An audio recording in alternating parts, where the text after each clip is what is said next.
Your hunger isn't real. Well, most of it isn't. It's a lie your stomach learned to tell you at specific times of day. And if you're fasting at the wrong time, you're literally fighting your own biology, which is why it feels so hard. You're not weak, you're just badly timed. By the end of this video, you're going to understand exactly how your hunger hormone works, why it spikes when it does, and how to time your fast so hunger basically solves itself. Let's start with something that's going to change how you think about hunger forever. Your stomach has its own clock. I'm not being poetic. I mean it literally has clock proteins. The cells in your stomach that produce ghrelin, your hunger hormone, contain the same circadian clock genes that regulate your sleep. PEER1 and PEER2 if you want to get nerdy about it. And these clock proteins don't care how long it's been since you ate. They care about when you usually eat. Your stomach learns your meal schedule and starts producing ghrelin in anticipation, like a dog that knows exactly when dinner time is and starts losing its mind 10 minutes before. This was proven in a study where researchers trained rats to eat at the same time every day. After a while, these meal-trained rats showed ghrelin spikes 3 times higher than rats who just ate whenever they wanted. 3 times. Their stomachs had learned to scream for food at that specific time. But here's the wild part. When researchers fasted rats for the exact same duration, but without any meal training, there was no ghrelin spike at all. The hunger wasn't about being empty. It was about expectation. Your body isn't telling you that you need food. It's telling you that you usually have food right now. There's a massive difference. In humans, this anticipatory ghrelin spike happens about 30 to 60 minutes before your usual meal times. One study isolated people from all time cues. No clocks, no windows, no idea what time it was. And they still showed ghrelin rises right before they voluntarily asked for meals. Their stomachs knew it was mealtime even when their brains didn't. So when you start fasting and you hit noon, and suddenly you feel like you're going to die if you don't eat immediately, that's not your body running out of fuel. That's your stomach throwing a tantrum because lunch is late. And here's where timing becomes everything. Ghrelin follows a predictable circadian rhythm throughout the day. It's not flat. It's not random. It has peaks and troughs that happen regardless of whether you eat. In the morning, around 6 to 8 a.m., ghrelin is at its lowest point. Your hunger hormone is basically asleep. This is also when cortisol is highest, and cortisol actually suppresses ghrelin. Studies found a strong inverse relationship between the two. When cortisol goes up, ghrelin goes down. That's why you're not usually starving the moment you wake up. But as the day goes on, ghrelin rises. It builds through the afternoon, and by around 8 p.m., it hits its peak. A Harvard study found that ghrelin is about 15% higher in the biological evening compared to morning. That's not a small difference. That's a meaningful increase in hunger drive. So think about what this means for fasting. If you skip breakfast and fast through the morning, you're fasting during your body's natural ghrelin trough. Hunger is already low. You're swimming downstream. The current is helping you. But if you try to skip dinner and fast through the evening, you're fasting during your body's natural ghrelin peak. Hunger is already high. You're swimming upstream. No wonder it feels impossible. This is why the popular 16-8 schedule, where you skip breakfast and eat from noon to 8 p.m., works so well for so many people. It's not because skipping breakfast is magic. It's because you're fasting when ghrelin is naturally suppressed and eating when ghrelin is naturally elevated. You're working with your biology instead of against it. The opposite schedule, eating breakfast and skipping dinner, is technically the same fasting duration, but it's metabolically brutal because you're trying to resist food during your peak hunger window. Now here's the part that makes fasting feel possible instead of torturous. Hunger comes in waves, not escalation. Most people assume that the longer they fast, the hungrier they'll get. Hour 1 is bad, hour 5 is worse, hour 10 is unbearable. But that's not how ghrelin works. A study measured ghrelin every 20 minutes during a 24-hour fast. What they found was that hunger spiked at normal meal times, breakfast, lunch, dinner, and then spontaneously decreased about 2 hours later, without eating anything. The wave just passed. An even longer study tracked people fasting for 84 hours, that's 3.5 days, and found that overall 24-hour ghrelin levels actually declined over the fast. The circadian pattern stayed, lowest in morning, highest in evening, but the peaks got smaller. Day 3 was easier than day 1. This matches what experienced fasters always say. Hunger isn't linear, it's waves. And if you can ride out the wave, usually 15 to 30 minutes, it passes. Your stomach gives up and stops asking for a while. Knowing this is incredibly powerful.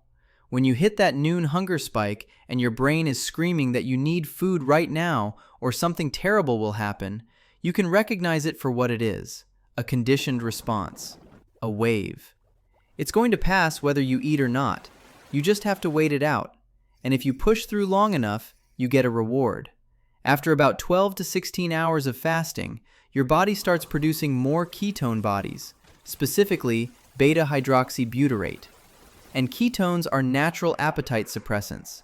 A study found that raising blood ketone levels reduced ghrelin by about 17% and decreased perceived hunger by roughly 50%.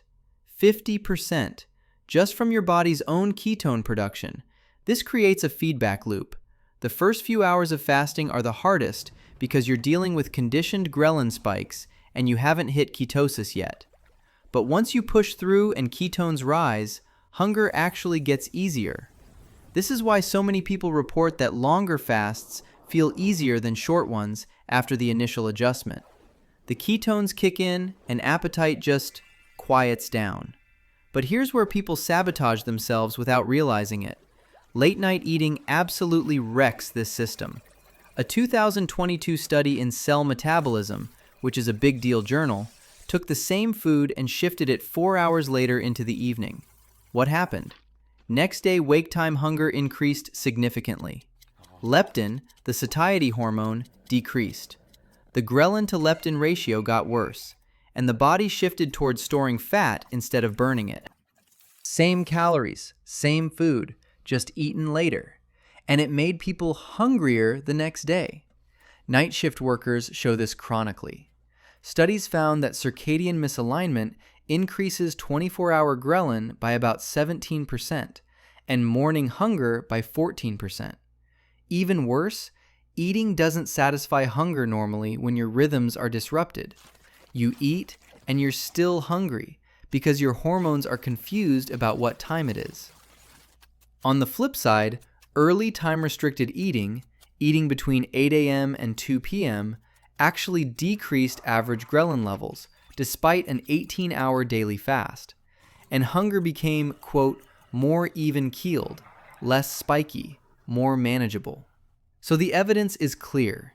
Eating earlier makes fasting easier. Eating later makes fasting harder.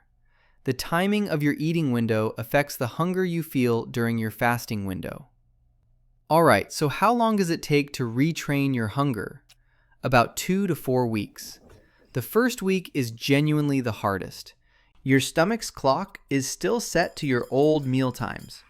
Every time noon rolls around, or 6 p.m., or whenever you used to eat, you're going to get hit with a conditioned ghrelin spike.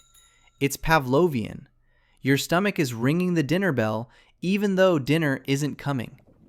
But by week 2, adaptation starts. The hunger peaks begin shrinking. Your stomach's clock is resetting to your new schedule. By week 3 or 4, you're largely adapted. Studies on early time-restricted eating show that by this point, hunger is, quote, more even-keeled, and many people report lower baseline hunger than before they started fasting. The adjustment is complete. The key accelerator is consistency. A study of over 37,000 participants found that people with irregular eating schedules didn't see the same hunger reduction benefits. If you eat at noon on weekdays, but 8 a.m. on weekends, you're constantly preventing your ghrelin clock from resetting. You never fully adapt. Same eating window, every day. That's what makes the adaptation happen. So here's your practical game plan. Number 1, fast through morning, not evening. Your ghrelin naturally troughs at 6 to 8 a.m. and peaks around 8 p.m. Skip breakfast, not dinner. You're working with biology. Number 2, keep your eating window consistent. Your stomach needs a predictable schedule to reset its clock. If you're doing 16-8, make it the same 8 hours every single day, including weekends. Number 3, expect the waves and ride them out. When hunger spikes, set a timer for 20 minutes. The wave will pass. It's conditioned, not real need. Drink water, have some black coffee or tea, distract yourself. By the time the timer goes off, you'll probably have forgotten you were hungry. Number 4, push through the first week. Days 1 through 7 are your stomach fighting the new schedule. It's the worst it will ever be. Every day after that gets easier as your ghrelin clock resets. Number 5, if possible, stop eating earlier in the day. Every hour you shift your eating window earlier makes the next day's fast easier. Finishing food by 6 p.m. is easier on your hunger hormones than finishing at 9 p.m. Here's the bottom line. Hunger isn't a gas gauge. It's not measuring how empty your tank is. It's a trained response, a clock, a pattern your stomach learned based on when you've eaten before. And that means it can be untrained. It can be reset. You can literally reprogram when you feel hungry by consistently eating at different times. The reason fasting feels brutal for some people and effortless for others isn't willpower, it's timing. Some people accidentally stumbled into schedules that align with their circadian ghrelin patterns. Others are fighting upstream against their biology every single day without realizing it. Now you know. Fast when ghrelin is low. Eat when ghrelin is high. Stay consistent so your stomach can learn the new schedule. And push through the first week, knowing it's temporary. That's how you make fasting feel easy, not through discipline, through strategy. If this changed how you think about hunger, hit that subscribe button. I drop videos every week breaking down the science of what actually works. No hype, no trends, just what the research shows. I'll see you in the next one.